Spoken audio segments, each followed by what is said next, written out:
Hey, I have a question for you. Do you feel like a champion on a regular basis? Like when you wake up in the morning, do you look in the mirror and say, man, there goes a champion? And the theme song from Rocky starts going off in your head. Do you feel like a champion? If so, how are you showing up as a champion on a daily basis? What are you doing in your daily life that says, I'm a champion? Do you think like a champion? Do you feel like a champion? Do you walk and talk like a champion? And are you showing up like a champion, not just for yourself, but for other people? Well, in this episode of the Pep Talk podcast, we're talking with Coach Danny Stone of Champion U, and he's going to challenge you to recognize the champion inside of yourself and to live it out loud. Y'all, this is the Pep Talk Podcast. I'm your host, Coach Jay, and my next question is simple. Have you had your dose of pep today? No? Don't worry. I've got you. Let's go.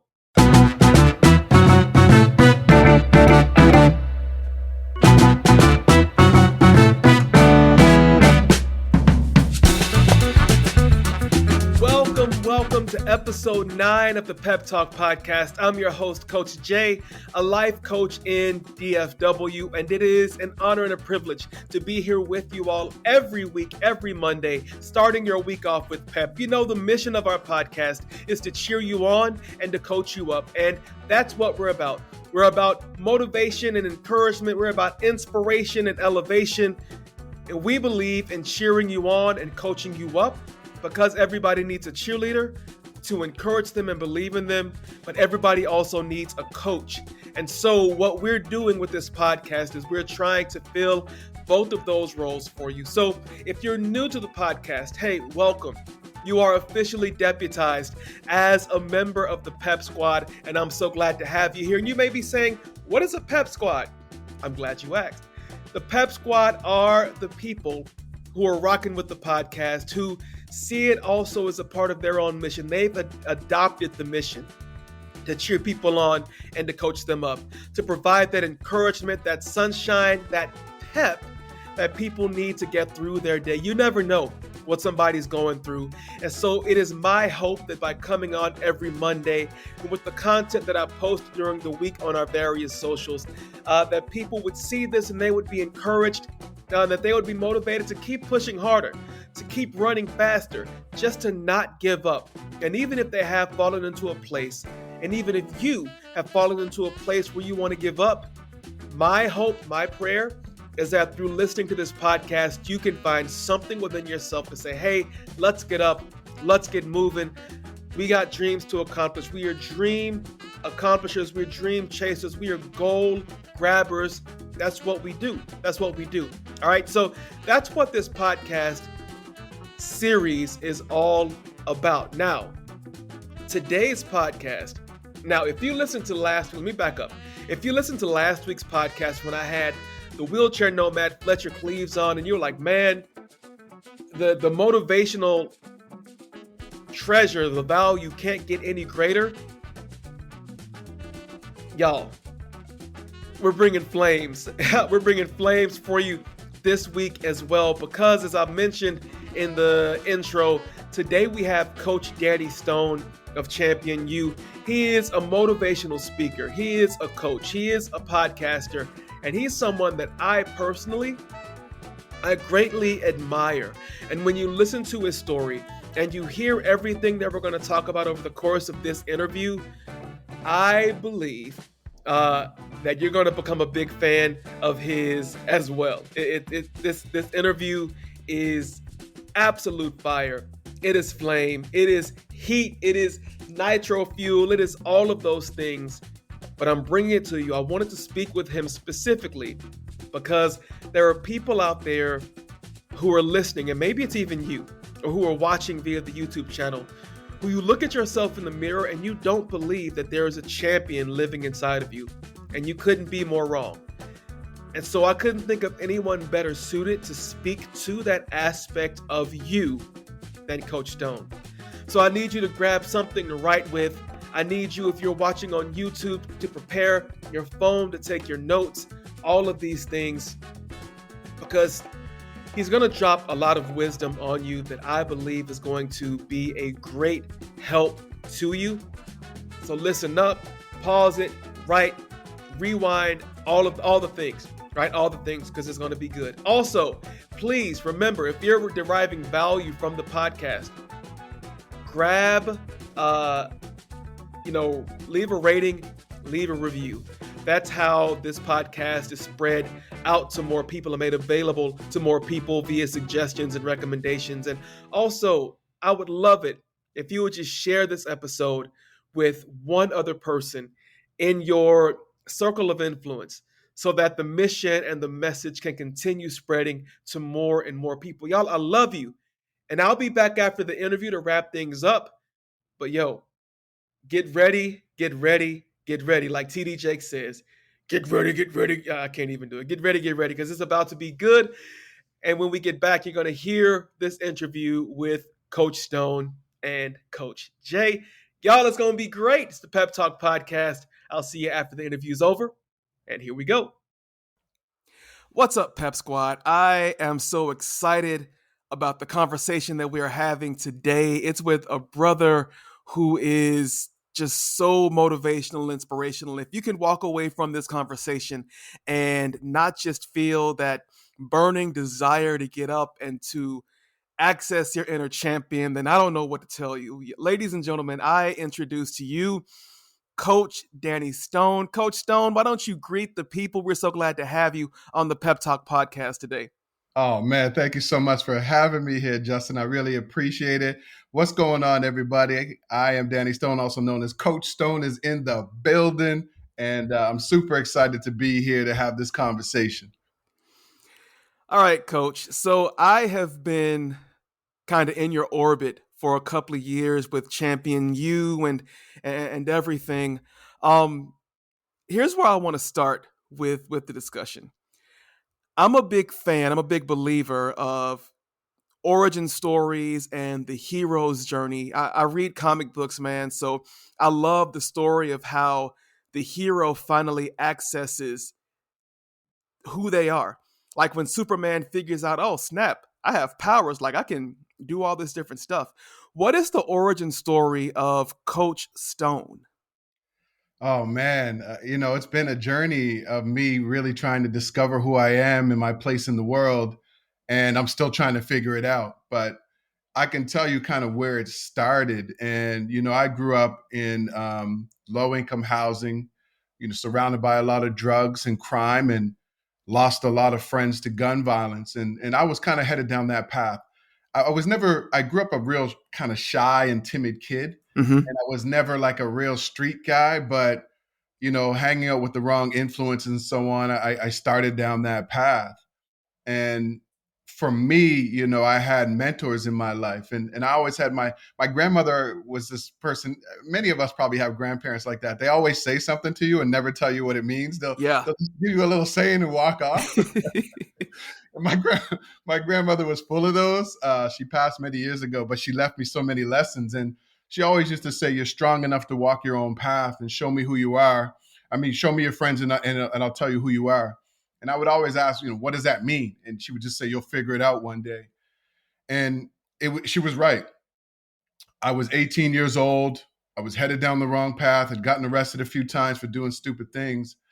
And I remember it was summertime, and I'm sitting outside in the parking lot of this building with some of my friends, quote unquote friends, and they're drinking and we're doing all these things. And it was almost like my grandmother's voice was in the back of my head. "You're strong enough to walk your own path. Show me your friends, and I'll tell you who you are." And at that time, I knew that I had to say something that was probably going to change my life forever. And I mustered up enough courage to say to the guys, "Hey, fellas, I think I'm going to go away to university and play basketball." Because up until that point, I had been getting letters from coaches to come play basketball, but I was focused on street stuff. Nice. They all stopped and they looked at me and they said, what'd you say? And I said, "Hey, fellas, I think I'm going to go away to university and rep the hood." And everybody stopped. There was about 6 or 7 of them. They looked at me. They all started laughing and just clowning me and calling me a bunch of names. "Going to school, man. We're over here making money. What are you talking about?" blah, blah, blah. So I try to muster my way through saying some other things. They all stood up. I got ready to stand up. They said, nah, you stay over there. We're over here making money. You go to school. And they laughed at me. And it was in that moment, tears started running down my face.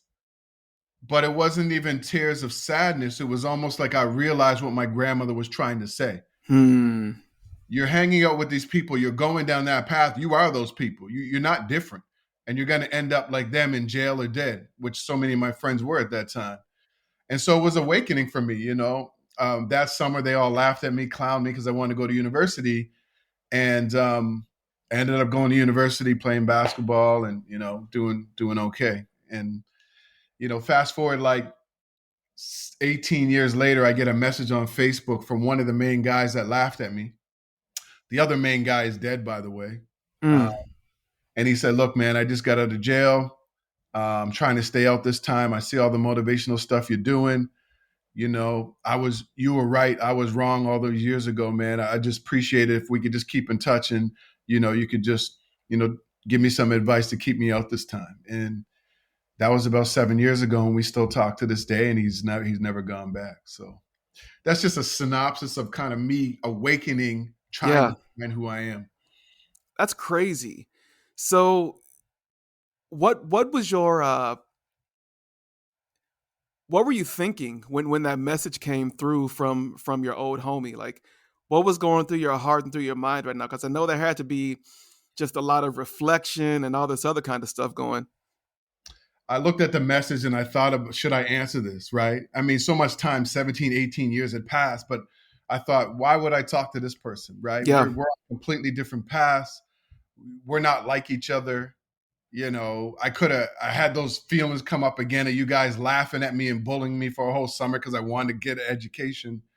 But something just told me, you know what, like, just we're past that. The fact that he even reached out to me was like, I mean, you're talking about a real street dude that just did 7 or 8 years in jail. So he Hmm. reached out to me. I said, I have to answer. And so all these emotions were going through me at the same time. And I just answered the message on Facebook. And we ended up having a really great conversation. And he opened up about a lot of things from his childhood that I didn't know. And he said, you know, I always knew that you were going to be something. Like I knew it.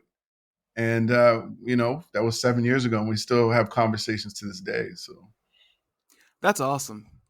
So you had friends with the quotation marks back then who had their own belief systems, and yours were shifting.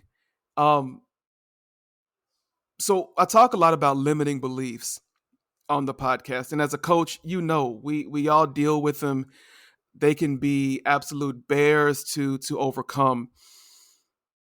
Leaving what you had known to go to university and play basketball, and even now to, you know, because you're like an international motivating speaker, you coach people on how to build their brands through speaking.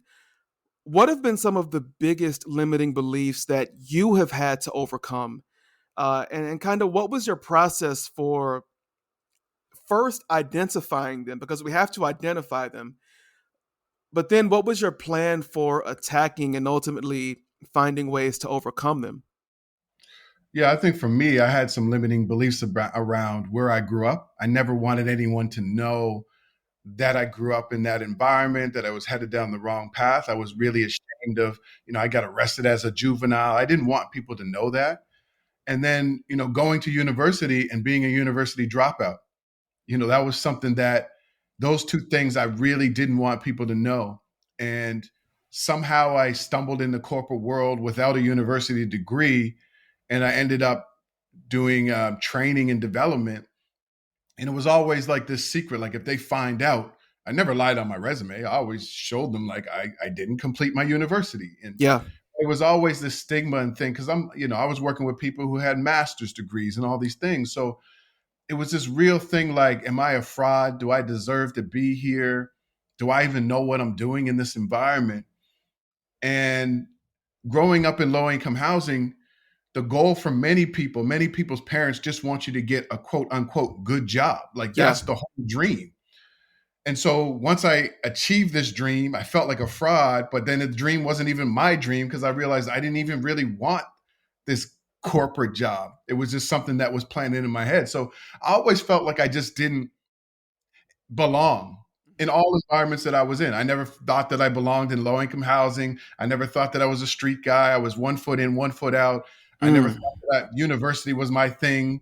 I never thought that I should have been in the corporate world. So there was always this limiting belief and this lingering thing like, why am I here? Like, and so I had to identify where all of those limiting beliefs were coming from. And usually you can trace it back to your childhood, right? So Right. I trace it back to my childhood, growing up with a single mom. My dad wasn't around. I kind of traced it back to like my father didn't want me. I would sit on the step and wait for him when he was a kid and he just wouldn't show up. And I think that's where it stemmed from for me. But it took me like a long time to kind of trace it all the way back there. Yeah.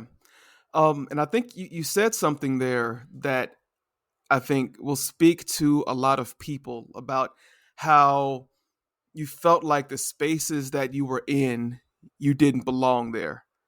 That's right. Um, I can relate to that. I mean, even as an adult, sometimes I find myself in spaces and I feel so uncomfortable. Like, how in the world did I get here? Like, I don't belong here. I don't want to be here.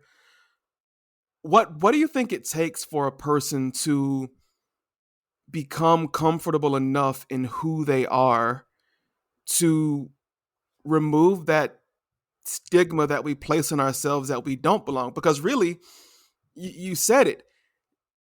You never lied on your resume.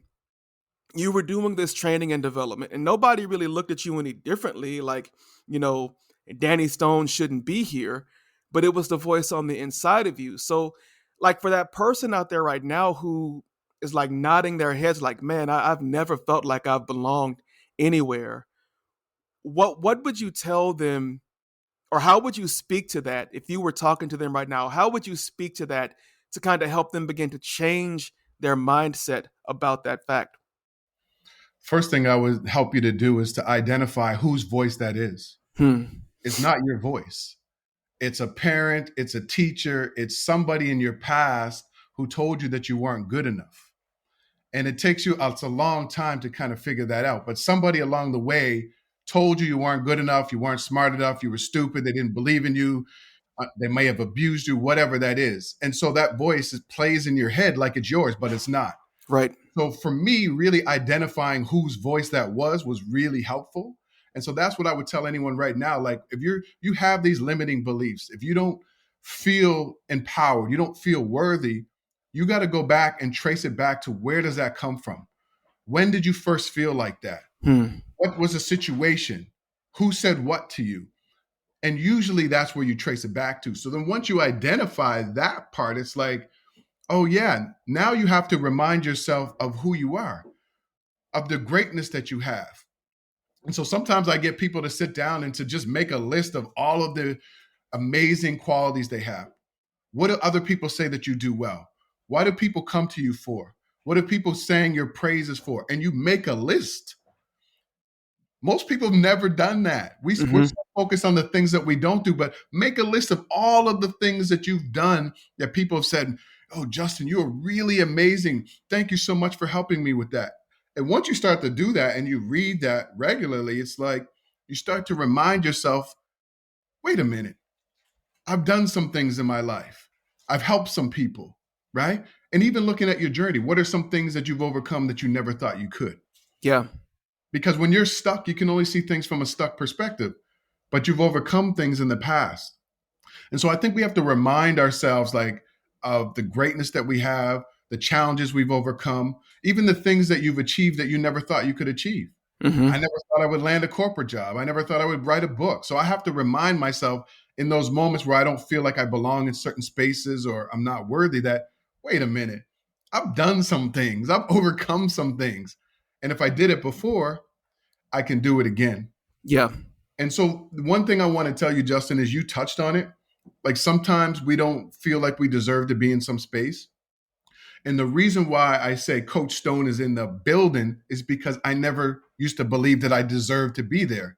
Come on. And it's all the work that I've done over the last 10 years. So when I walk into a building, I know I deserve to be there. I don't care who's in the room. It's not a competition. I'm here because I deserve to be here. I'm bringing energy, attention, and stories and other things that no one else is bringing. That's why I say Coach Stone is in the building, to remind myself that I deserve to be here. And it's a reminder to other people, you deserve to be in any space that you're in. Yeah. Yeah. It's a self-affirmation. Um, I love that. I may have to steal it. I'll send you some copyright coins.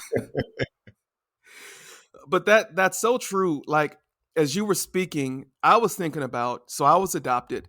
Um, and I grew up with kind of a mindset where I felt rejected from my biological parents without, and this was before knowing what the circumstances around it were. And that was something that I carried with me into adulthood. You know, if I didn't get a job, or if somebody said no to a service I was offering, that rejection, like, I would feel it intimately and personally. And Mhm. so for that reason, I had a hard time believing, that Coach Jay was in the building, right? Uh, because I felt that rejection so deeply.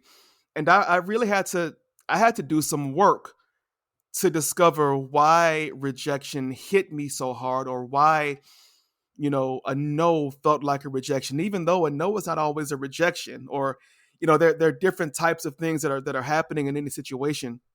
So you're right, we have work that we have to do on ourselves, and we sometimes it's frightening. But I think the thing that we have to remember is our present and our future are hinging on the perspectives that we choose to view our past through. That's so good, brother. Say that again. That's so good. Yeah, I mean, again, our present and our future, they depend on the lens that we view our past through. And so sometimes being stuck in our past is not our choice, but I think at a certain point it does become a choice. Um, and like you said, you know, being stuck, man, gosh, just it's a horrible place to be when you can look around and see everybody else moving, but it's like you're just like the cartoons, you're running as fast as you can, but you're staying like stuck in that exact same place, man. And I think you said a whole bunch of amazing things there, man. I think what we have to understand is our journey is different than other people. Yeah. When I look at Tony Robbins or Les Brown or Lisa Nichols, and I'm like, or Eric the hip hop preacher, I'm like, yeah, I want to be on that level. Why aren't I bigger? Why aren't I reaching more people? And I realized that my journey is different. You know, my time is here. I'm building what I need to build, and when the opportunity comes to have a bigger platform, I'll be ready. And we have to stop comparing ourselves to other people, right? I'm not trying to compare myself to anyone else other than who I was yesterday or last year or the year before. And that's very difficult to do. Mm-hmm. But what did you do to kind of break through that? Like, what did you do to kind of realize what was holding you back? What is some of the work that you did? I think for me, because I'm relatively new into the coaching space, uh, but a few years ago, probably about 5 years ago, I had a podcast. I started a podcast. I'd always wanted to start a podcast, and so I started a podcast called the Ycast.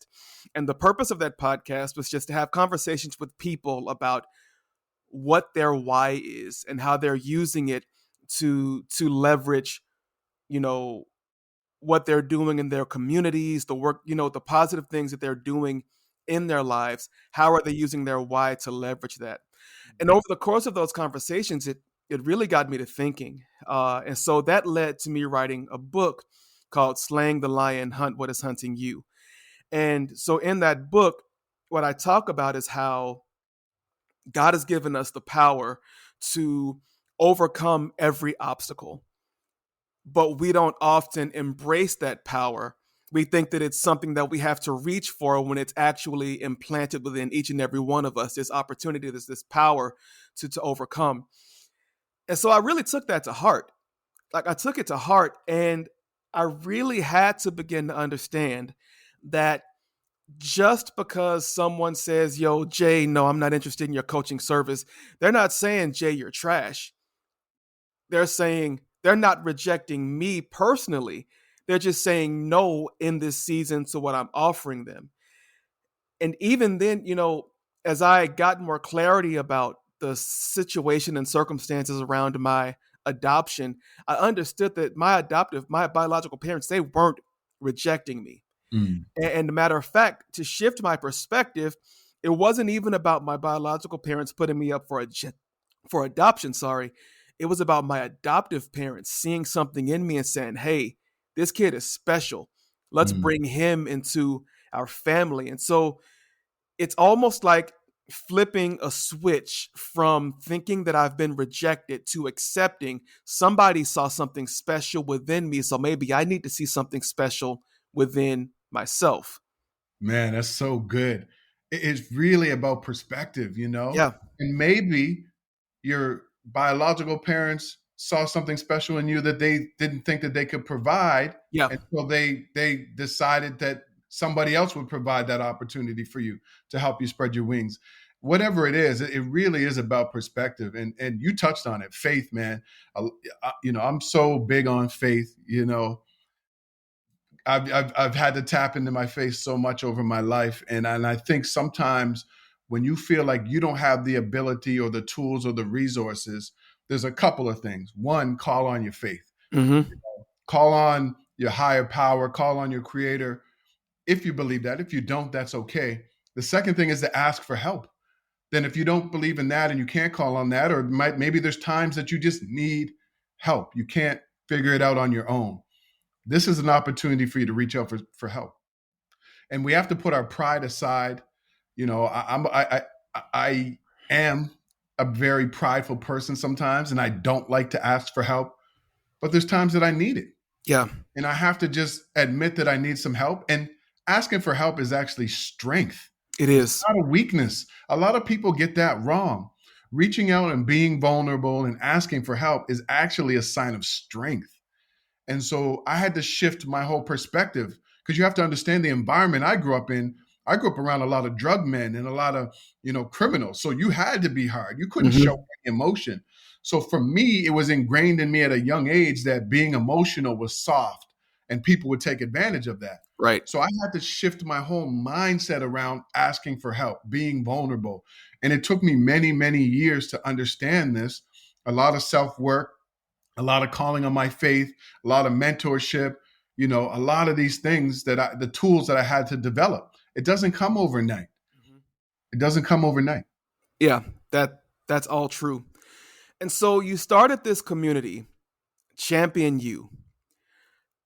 Talk to us about, but first I'm gonna say this about it. I came across Champion You on Clubhouse, and sitting in on those conversations were some of the best times that I had on Clubhouse. Just the vibe and the support, and just the welcoming nature of it. And you all lead from out front by saying there is a champion in each and every one of you. Where did that come from, and how did the idea for you to really take that belief and flesh out a community around it? Where did all of that come from? It just came from all of the work that I've been doing on myself, and all the coaching I've been doing over the last 12 years. And so what happened was when I reached my sort of endpoint in working in the corporate world, I was just sitting around and I realized that I wasn't happy, and I was having these complaining and pity parties with other coworkers. We'd always be complaining. And one day I just said to myself, what am I going to do to change my situation? Hmm. I just said that. And as soon as I said that, I went to what everybody goes to. Well, there's nothing I can do. I have to pay my mortgage. I got to do all these things. Then I kept asking myself, what am I going to do to change my situation? Which led me to writing my first book in 2014, You Have the Keys, Now Drive. I also started my own consulting firm while I was working in the corporate job at the same time. So asking myself that question over and over and over again. At first I went to what I can't do, then I went to what I can do. Hmm. And I was also reminded that I had been a career coach many, many years before. And I'd done a lot of life coaching and career coaching and business coaching. And it was like I was giving people all of this information and this tools and resources, but I wasn't utilizing them myself. Okay. And so that's what led me to writing the book. I started thinking about my journey, how I ended up in the corporate world as a university dropout, heading down the wrong path. I started thinking about all of the people I had coached up until that point. And I said, well, what did we all do to break through these limiting beliefs? And what did we all do to kind of tap into something within ourselves, more potential? And that's when I started to kind of understand that we all have a champion inside of us, right? Champions have off seasons, they have off games, they have downtimes. Champions don't always win. They have to figure out ways to bounce back. They connect with coaches and mentors who pull the best out of them. So I started seeing this thing like with myself. I'm like, wait a minute, I'm not a loser. I'm a champion. I started seeing it and identifying it in other people. And then that led me down this path to saying, you know what? We all have a champion inside of us. We've overcome things that we never thought. We've achieved things we never thought. We survived 100% of every bad day.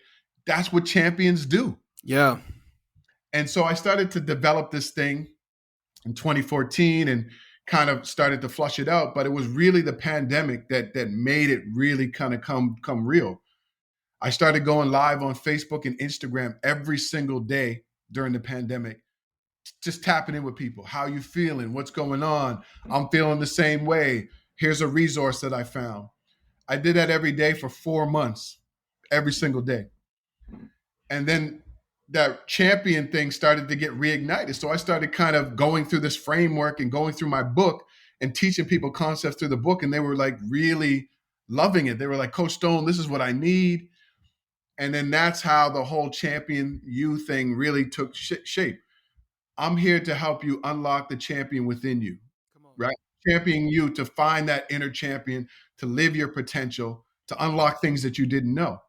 So I started going live on Clubhouse.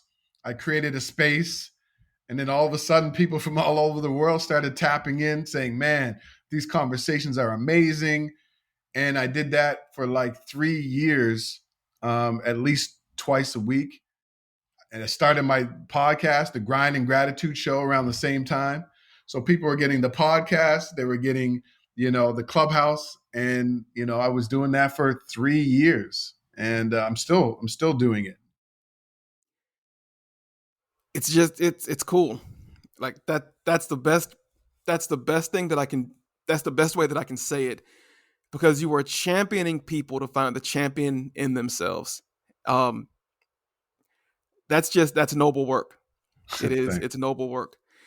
And so you are podcasting and clubhousing.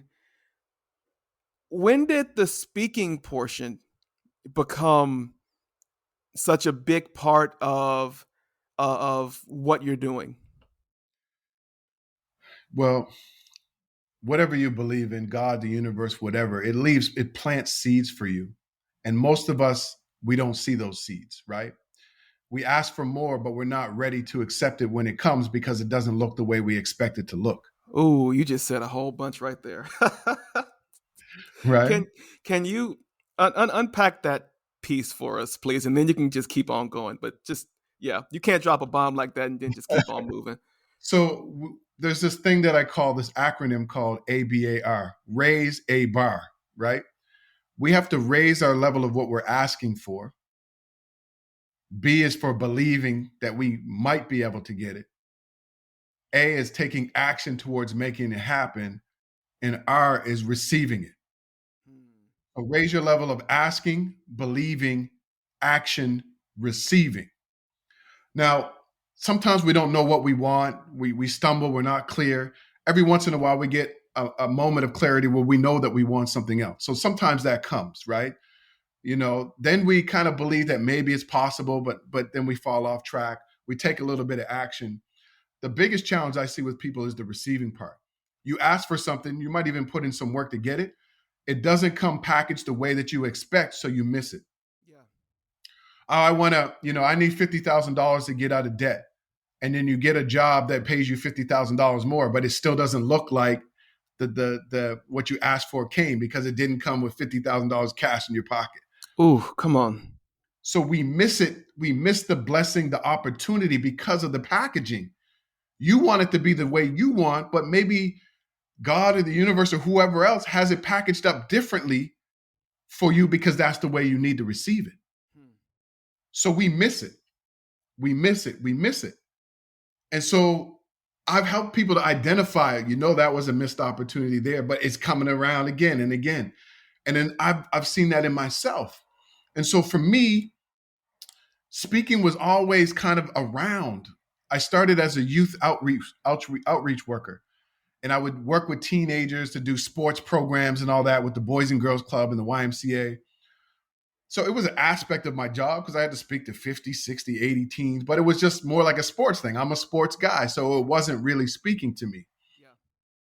And then one day, one of my friends, he was doing these youth programs where he was teaching life skills, communication, how to do your resume, eye contact, body language, all these different things, right?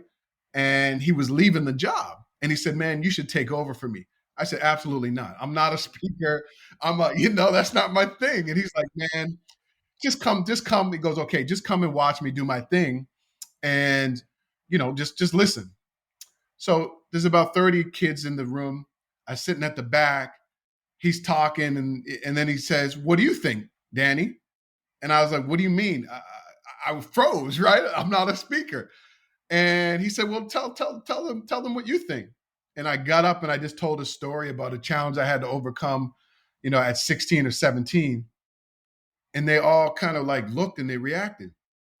After I gave that speech, 3 of them came up to me. 2 of them were crying, said, "Man, what you said just hit me. I can relate so much to that." And, I kept in touch with these young people and kind of coached and mentored them.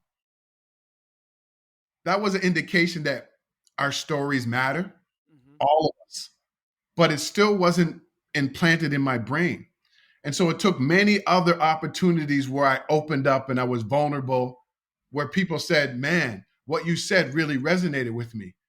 And finally, about 7 or 8 years ago, I realized maybe there's something here. Maybe I have the ability to connect with lots of people at one time. And that's when I started to explore, speaking. And it was just basically listening to what people were telling me. People were saying, "You're an amazing speaker, you're impactful, you got me thinking." So I had to listen to what they were telling me. And then that's when I started really developing my speaking skills. So what was your process then for going from the reluctant speaker to now, dude, your stages are growing.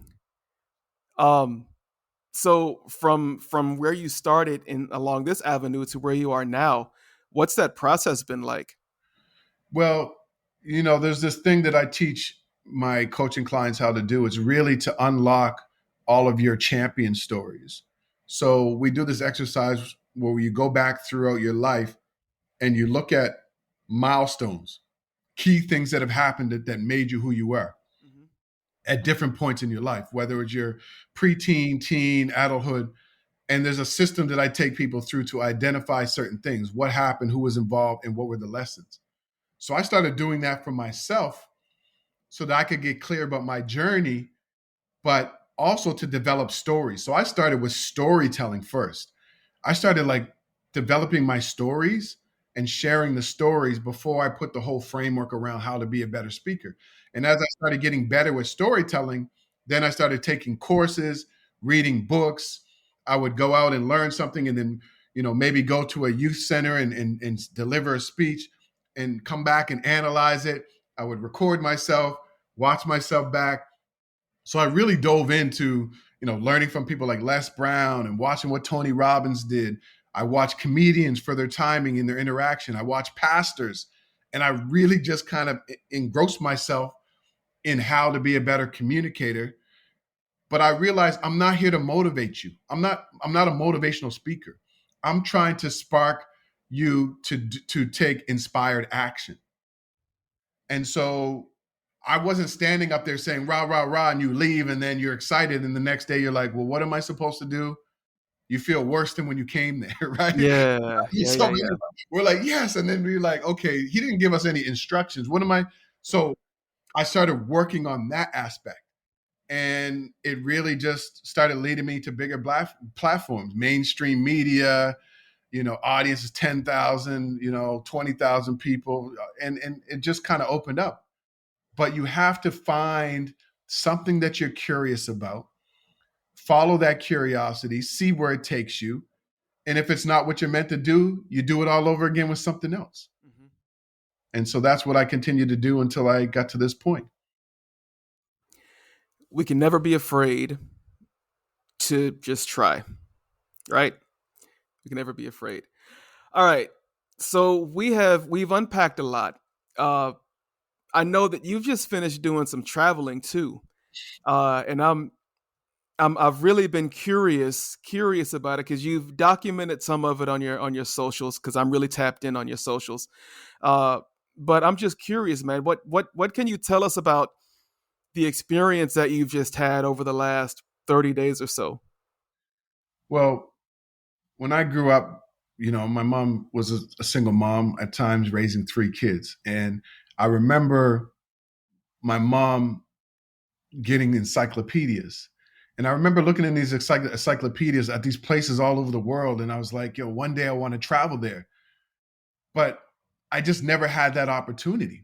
Even when I got my corporate job, it was almost like I didn't, I was still stuck at that kid living in low income housing. I didn't know I could travel. And so I remember, taking my first trip to, I think it was Jamaica. And that kind of opened things up for me because my mother is from Jamaica. So it was my mother's homeland. And when I started to travel, it started kind of opening up things like who I am and my place in the world. And so I started learning things about me. I've been to like 26 different countries, Brazil, Spain, Italy, all these places, Thailand. And every time I would travel, it would kind of peel back another layer in terms of who I am at my core and my place in the world, Mhm. or my conversations with people all over the world.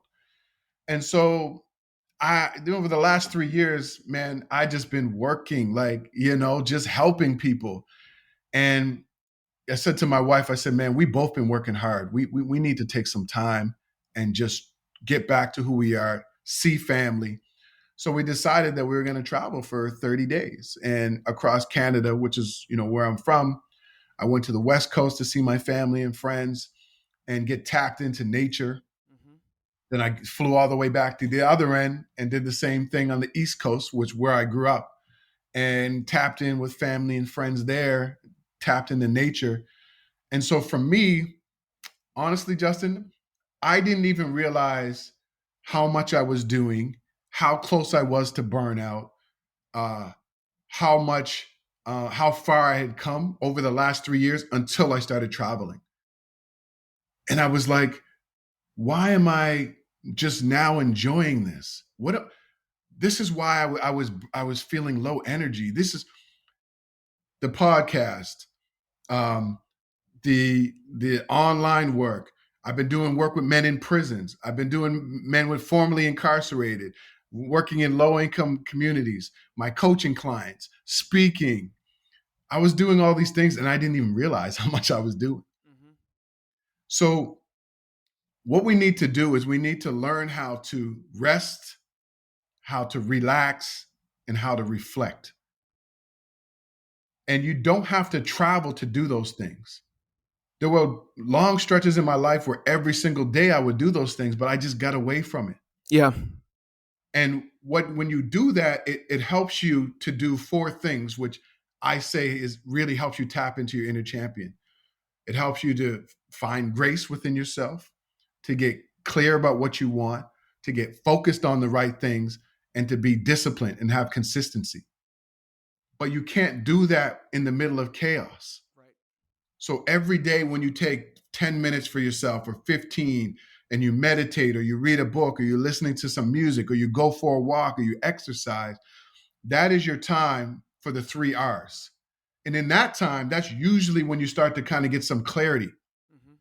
And so that's what it was for me. It was just a 30-day, enjoying friends and family, but to get reconnected with who I am and my purpose and get refocused. And that's what that trip did for me, man. You sound renewed, and your energy level feels like it's probably higher than it was before, and that's saying a lot. 1,000%, brother. Okay, so the person who is stuck right now, and I know we touched on this a little bit earlier in the conversation, but the person who is stuck in their life, they don't see a way forward. They don't feel like they have that champion inside of them to even begin to accumulate some forward momentum. They're in front of you right now. What do you say to them? Well, there's two things. The first thing is we have to stop negative thoughts before they become a belief. So you have to do this thing that I call catch, release, replace. Mm-hmm. When you start to have these negative thoughts and these limiting things, I can't do this, I'm not good enough. You gotta first of all, you gotta stop it. You just stop. You're like, okay. Second thing is you want to understand where that's coming from, right? Why is that coming here? Okay, that's coming here because I made a mistake. You let it go and then you replace it with something powerful. Well, the truth is, I might not have the tools to figure that out right now, but I can, Yeah. or I will. So you catch the thought, you release it, you thank your brain for trying to protect you because your mind is trying to protect you when it comes up with these limiting thoughts. And then you replace it with something that's true, which is you might not know now, but you'll figure it out. So that's the first thing. We want to catch it, release it, and replace it before it becomes a belief. Mm-hmm. But then now when we have these beliefs and we have these limiting thoughts that are ingrained in us, that's when we tap into that champion framework, the grace, the clarity, the focus, and the discipline. The first thing we have to do is to give ourselves some grace. Stop beating yourself up from mistakes in the past, from not being further ahead in your life or further ahead in your business or your career. You're doing the best that you can right now with the tools and the information and the resources that you have. And you got to learn to release the past, right? And understand that you're still here. Yeah. So that's where the grace comes in. Give yourself some grace, right? Stop being so hard on yourself. Once you do that, now you can start to kind of get clear about, well, what is it that I really want? Maybe I don't have what I want because I'm not even clear about what I want. I'm chasing other people's dreams. I see Justin with a podcast, so maybe I decide to start a podcast, but I never wanted one, right? So you got to get clear about what you want. Right. What do you want in all areas of your life that matter? Your finances, your career, your business, your family, your relationships, and you sit down, you make a list. This is what a healthy relationship looks like. This is how much money I need to make in order to live what Ramith Sethi says is my rich life. And you just write that stuff down. And then what happens is you're starting to program your mind for what you want and not what you don't want. Too many of us are focused on what we don't want, so our mind heads there. Yeah. When you start writing these things down, this is what I want, it's crazy how your subconscious mind goes to work for you. Yep. Right? You start going to events or places that you've never been before. You're like, why do I want to go to this networking event? You start exercise, you start doing all these things and you don't know why. It's because you planted the seed in your mind. This is what I want.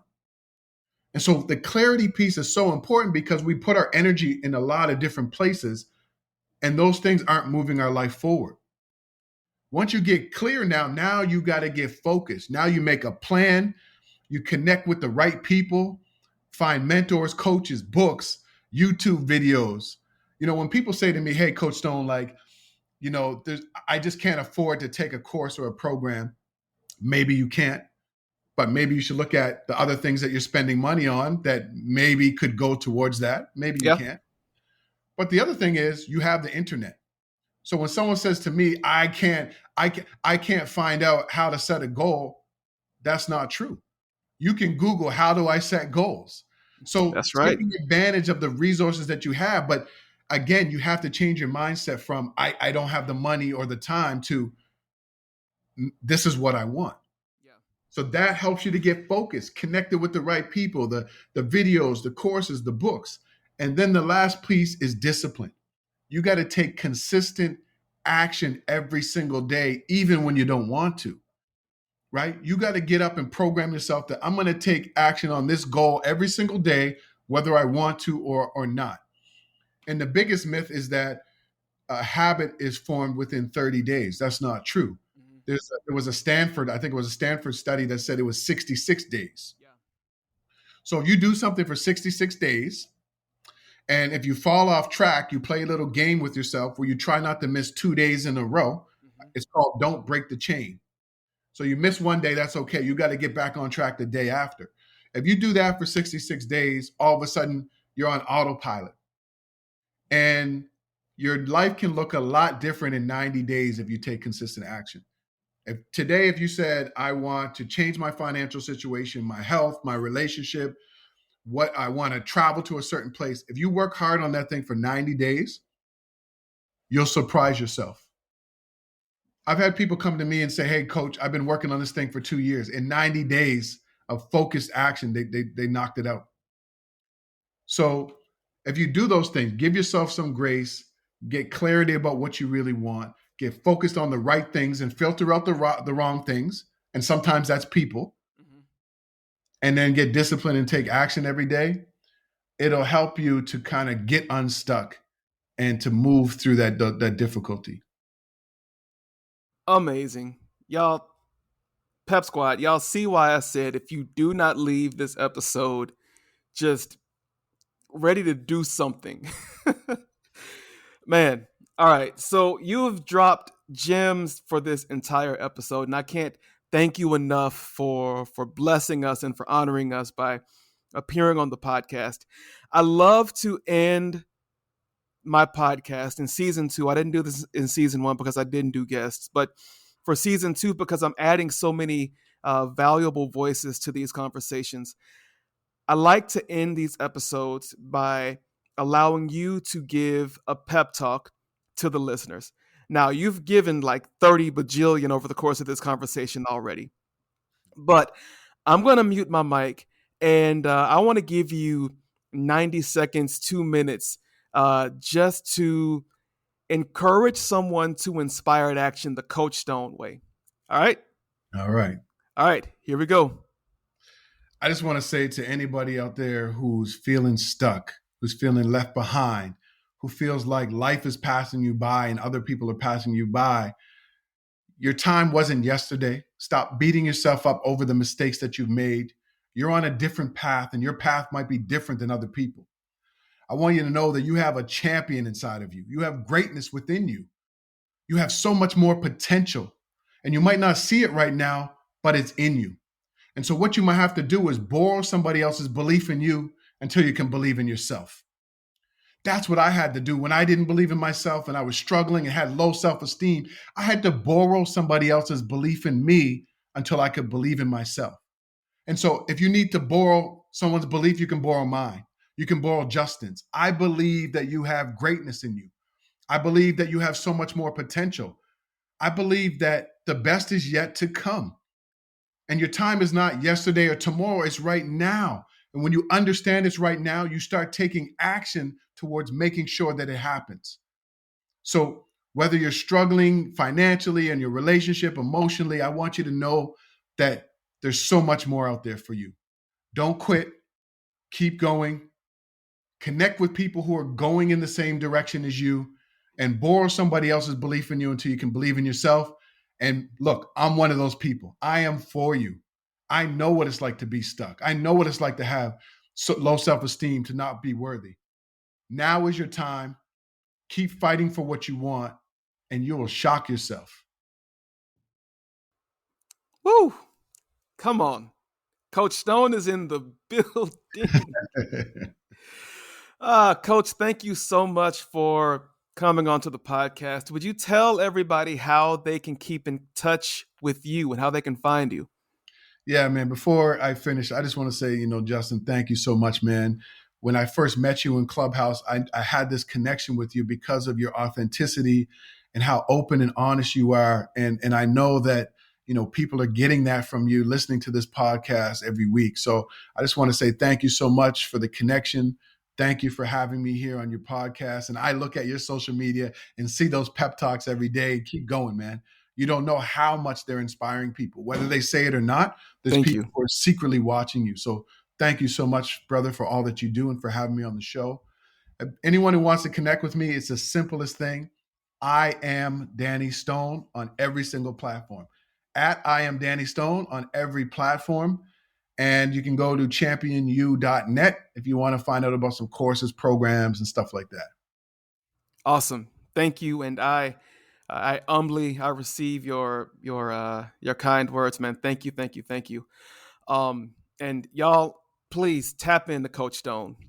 Tap in. However you tap in, just tap into him. If you're looking to get into speaking, uh, he would be as good a coach as any to help you discover your story and develop that way to communicate it effectively and get it out there.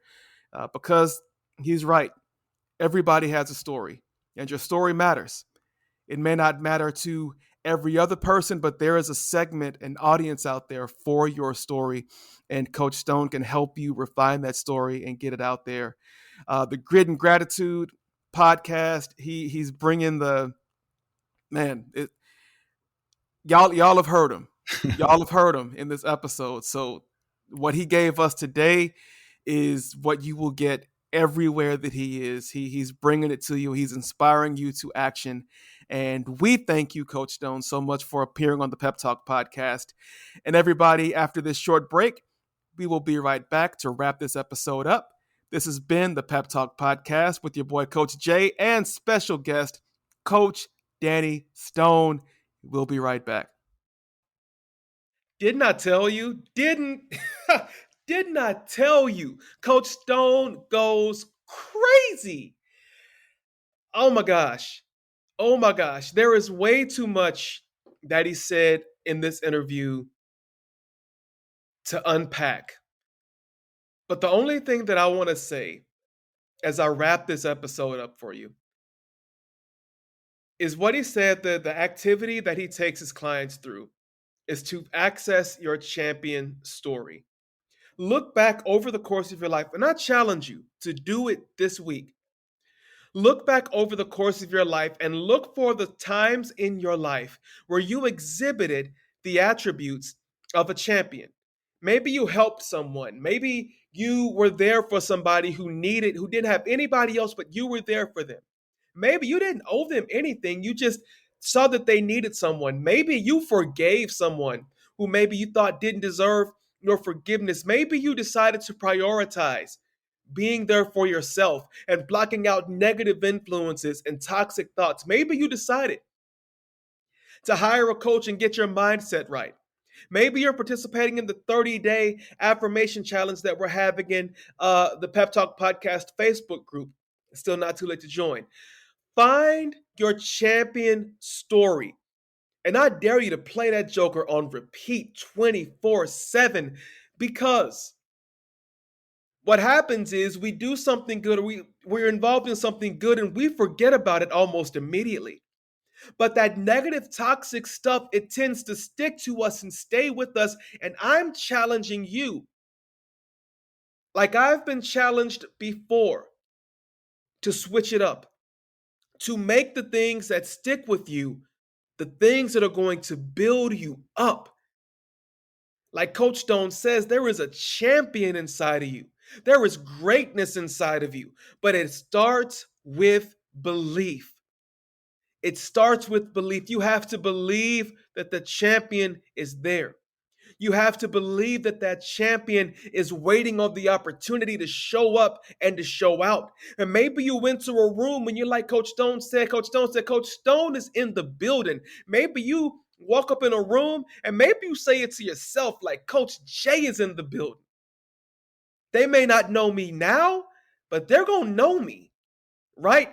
Even with this podcast, y'all, let me tell you, this will be a ranking podcast. You know why? Because Coach Jay is in the building. And it's not just me showing up, it's y'all showing up for one another. You have to believe in yourself. before anybody else believes in you. Because even if that belief is coming from other people, oftentimes it does not stick unless the belief is coming from you. So it's time for you to embrace your greatness.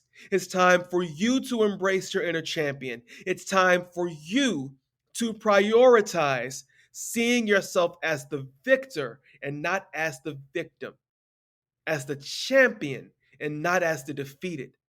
And this is not a statement of arrogance, because you're not placing yourself above anybody else. That same champion is available in every person, but every person does not choose to access it. And Coach Stone challenged you, and I'm reiterating that challenge. I challenge you to see your champion, to intentionally see your champion, but don't just see it, begin to embrace it and live like it. Live like it's there.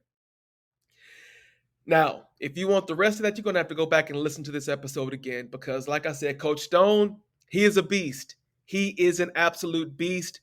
And I'm not going to try to reiterate it the way that Coach Stone said it because I can't do it because I'm just Coach J. But still, Coach J is in the building because I'm showing up. And I dare you to show up this week and beyond as well. Y'all, this has been episode 9 of the Pep Talk Podcast. Again, y'all, subscribe to the YouTube channel. Subscribe to the audio on Apple Podcasts, Google, Spotify, iHeart, wherever you find us. Subscribe. And don't just subscribe, rate, review, share, comment, like. Reach out to us at the Pep Podcast at gmail.com or on the socials at _JB Speaks. I want to hear from you. I want you to become a part of this community, y'all. I want to change the world through the power of a good pep talk. You heard me? All right. So I will see you next week for episode 10 of season 2 of the Pep Talk Podcast. And y'all, it blows my mind that this is the total of episodes that I've done of this podcast is 36. 36 episodes. We took a little break over the summer, but we've produced and put out, as of today, 36 episodes. And it blows my mind that we're at 36 episodes already. And I love this now more than I did in the beginning. And I believe in this now more than I did in the beginning. And I believe in you now more than I did in the beginning. You're a champion. We're a champion. So let's believe it and let's live like it. And as we always say before we close, keep it love, keep it light, and keep it happy. This is the Pep Talk Podcast. I'm your host, Coach Jay. We'll see you next week. Y'all be blessed.